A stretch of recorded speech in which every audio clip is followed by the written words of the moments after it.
Hey guys, so we just had several YCS level events this past weekend, and so as always, I wanted to provide a tier list of the best meta and rogue decks using YCS regional level topping information as well as some online play as well, and this is post Blue Eyes White structure deck.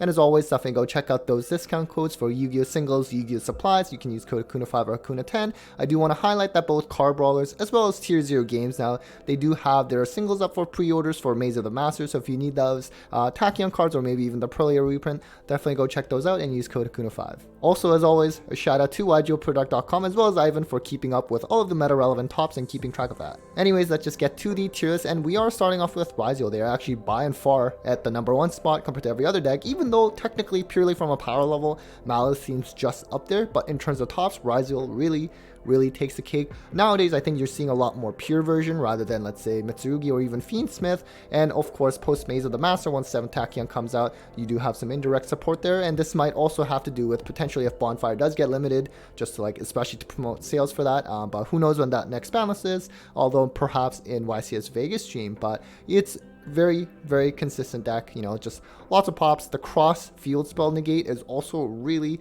tricky to deal with at a lot of times, and it's just incredibly grindy. And so then you have Maliss, which again, as I mentioned, from a power level perspective, I think it's so strong, especially game 1 situation where people for the most part are not main decking Lancey or Chaos Hunter. We're not that desperate yet, and so post that can be a little bit rough for Maliss. At least with Chaos Hunter, I'm seeing them maybe play like Nightmare Service to try to out that, but Lancey is kind of harsh and just hard to deal with. But without those cards, Maliss just goes off quite hard with just like one card alone, and also being able to play Shifter is really strong and / toxic. Hopefully that finally goes away, but for the time being, these two are by far the best decks of the format. So next we have Blue Eyes, and so of course got the new support from the structure deck. For me personally, for the first time in literally 2 years, I'm playing a new deck now, which is Blue Eyes. I genuinely really like this deck. I think it's super solid, as the best way I can describe it. Has a lot of room for non-engine. It's very control oriented. It's not overly difficult to play, and I think it can actually play through several hand traps as well, outside of maybe Shifter. So the Primate stuff makes it incredibly consistent as well, and just recursive because it just keeps coming back. Drill Beam in itself is also an insane interruption, and so I would say while there are other variants, let's say Invoked has been one rogue option, even Buster Blader, and the Buster Blader version, actually there were a couple of tops, except those Buster Blader lists were playing the Primate engine anyway, so purely from a cost perspective, it doesn't actually help the budget players out in that sense. Now, from a cost perspective, speaking of that, is it worth playing or rather buying Primate stuff to play Blue Eyes? I think maybe that might be a little questionable just because the cost of the Primate engine, you could just buy Maliss or Ryzeal anyways. But if you're like me and you really like playing Blue Eyes, then yeah, I mean, why not, right? It's a really fun deck to play personally. So next we have Mermail, which is a deck that actually has been doing pretty well post Supreme Darkness. Of course, Poseidon is honestly a really insane support card for them to get. Really helps them out. So it did win the YCS as well. Interestingly enough, I don't think they were on Moon Glacia. Now, of course, that card, Hand Loop, never fun. But then also the Water Barrier statue, also not really fun. So it's not the most fun deck to play against, personally. And I know there's a lot of debate whether, if it should get hit on the next ban list or not. I guess it really depends on how hard they hit Ryzeal or Maliss, which, I don't know, they probably won't hit too hard, considering that they are still new decks. And then moving on to the tier 2, so we do have sort of what's called Fiendsmith Bestial. This doesn't, as I mentioned multiple times in the past, doesn't really feel like a deck on its own. It just feels more like a staples binder.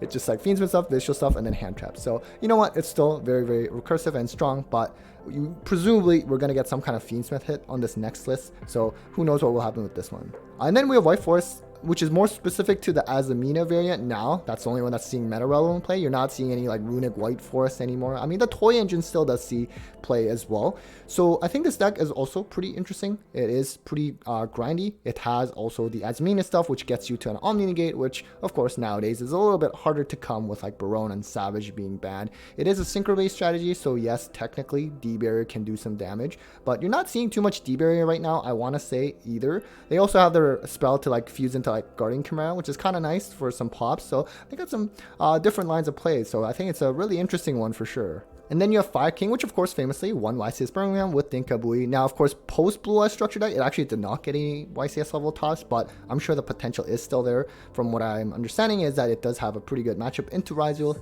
Fire King, they do a lot of pops and they also trigger when they get popped. So of course, as Ryzeal trying to pop a lot of things, probably won't go too well. So next we have Memento, which has still been topping at the YCS and regional level events. So every time I face against this deck, I feel like they just always have so much gas and plays through so much and then just OTKs you. And you know what? One of their weaknesses though, for example, I did a survey on this deck quite a bit ago and they mentioned, let's say, board wipes. They don't really have like an Omni Negate to sort of handle that. But then I was seeing the topping list, for example, and they were playing like the Herald Link 2 to at least mitigate with like the spell trap area. The Dimension Shifter does really kill this deck though, so I think that's where the concern is. Lancea is also popular in the format, of course, for Maliss, and that does also hamper Memento as well. Now, speaking of Lancea hampering decks and catching strays, we have Crystron, which unfortunately got its support at the time where Lancea finally comes back in meta play after like 5 years. So it did top YCS. It finished top 8 at YCS Sydney actually, and that was Yassine. And he recently finished top 8 at Montreal Regional with the deck as well. So, you know, if I had to guess, he's probably partly playing this deck because it does have Cyber Dragon Infinity as part of its end board, and it also brings out like FA Dawn Draxter. You have like the trap that can pop as well. So it does have some variety of interruptions.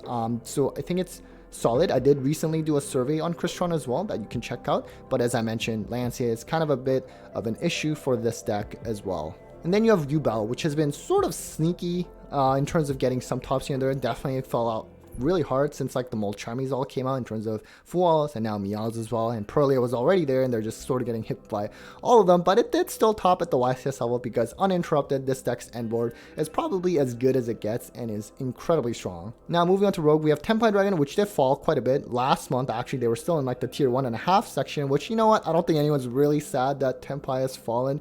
From my understanding, it's more so with like Fiendsmith stuff for Tenpai.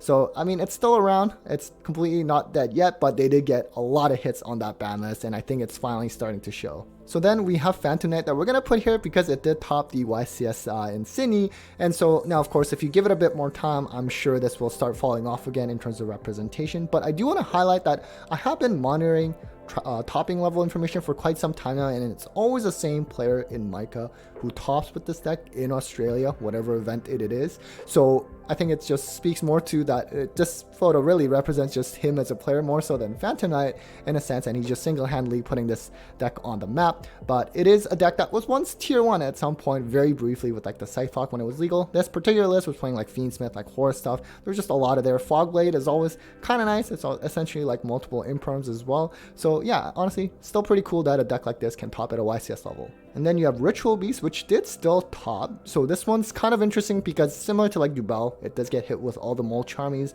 you know, Fualas, Perlia, Meows, and it wasn't going to look very good for them. I mean, it's clearly some people are dedicated. It is a very difficult deck to pilot though, so you're just going to have like the really dedicated players running this deck at this point. It can run Shifter. They do main deck it, which can be strong outside of Maliss, of course. And then, you know, they still play something like Thunder Dragon Colossus. I mean, a lot of people are playing, let's say, like Ultimate Slayer for Ryzeal anyway, so that is something that can still out Colossus as well. But nonetheless, again, it's probably like more so the dedicated players are really trying to keep this deck alive. So next we have Kashtira Fiendsmith, which, you know, I really categorize this the same way as like Fiendsmith Bestial. It's really more like a staples binder. Just some really good cards, throw in some hand traps, and you know what, you have a pretty solid deck. So next you have Branded Despia, of course, my beloved strategy that I was playing for the last 2 years. So it's not the best time for this deck, mainly because this deck struggles in a format where there's a lot of hand traps. In a format where you have a lot of board breakers, especially when Gimmick Puppet Lock was legal, that was like really strong for this deck. But you know what, this deck, despite it sometimes being able to play through like Imperm, let's say if you have access to Cartesia, a lot of times, you know, just Imperm on Oluber can just end the turn. And then Ash, of course, is very strong. You still have Dominus Impulse around, like Mermail, for example, is increased in play, and they can play Impulse. Maliss, they can also play Impulse. So those cards like really strong, and it's not the greatest for Branded, but I would say, and also I should mention, because this deck also usually plays a lot of the main deck size is quite large, they don't play generally many hand traps, so it's not the best time for it, but you can still do decent. I still believe in that, but it has noticeably gotten harder since Supreme Darkness has released. So next you have Centurion, sort of like was the go-to synchro strategy, and I guess Blue Eyes has kind of taken over that spot for the time being. But you know what? I still feel Centurion's end board is still really strong, and the Cosmic Blazer Dragon, which by the way, I feel like for the last year I've been calling that thing Blazing Quasar Dragon and no one has corrected me. So now that I'm playing that card myself, I'm finally realizing, oh, I've been calling it wrong this entire time.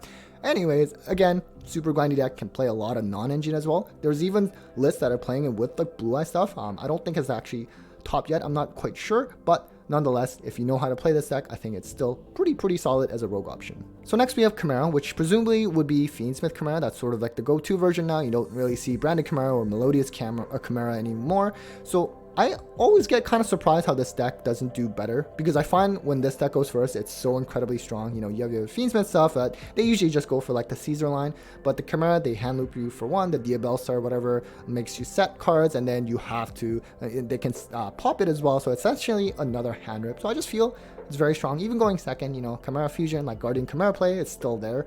Droll is still pretty popular right now, and this deck usually historically has been weak to Droll. But yeah, I mean, I'm surprised it doesn't do better. And then we have Voiceless Voice, which is funny. I saw a post on Zodiac not that long ago how someone compared an end board of Voiceless to something like Blue Eyes. And you know what? There's kind of a point there. I think there are some similarities, especially in kind of like simple game states. So when Voiceless Voice first came out, it did do really well, decently at least, despite it being a pretty straightforward deck and not having an impressive end board. So I'm curious whether we will see a similar fate for Blue Eyes, where, you know, Voiceless Voice did tank pretty hard shortly after that. So to be seen. I think this deck, again, unfortunately Droll is around, and this has been one of the kryptonites for this deck, so probably why it's gone down a little bit. So next we have Melodious, which at one point honestly was hitting like tier 2 status, maybe about a year ago now already. So if you do play this deck, let me know if there's any kind of advantage of playing this deck right now. I mean, it does have like quick effect banish from the graveyard, quick effect bounces as well. I'm not sure if that's enough. It can be a pretty consistent deck though, but again, let me know if you do play it. So next we have Mimigool. So this is a pretty funny deck to play against always. It's got a pretty interesting play style in terms of just like giving your opponents face down monsters, like flipping them, have all these effects trigger. They can also play Shifter, which is kind of nice. Also, I was seeing that post side, they would play the Harpy's Featherstorm because they can go into the Lyralisk XCs because it's rank 1. So that can be pretty devastating too, I'm sure. So I think it's a really cool deck, again, with Dominus Impulse. Maybe not as popular as maybe, like, let's say in the last fall, but it's still around and just kind of completely shuts down Mimigool. But once that maybe goes away, I think this deck still has some potential as well. Alright guys, so that was it for the meta tier list by the data for this month. Hopefully that was useful in terms of helping you prepare for your next events that are coming up. Anyways, a huge thanks as always for watching the video. Big thanks to my Patreons and sponsors for the continued support, and well, take care guys.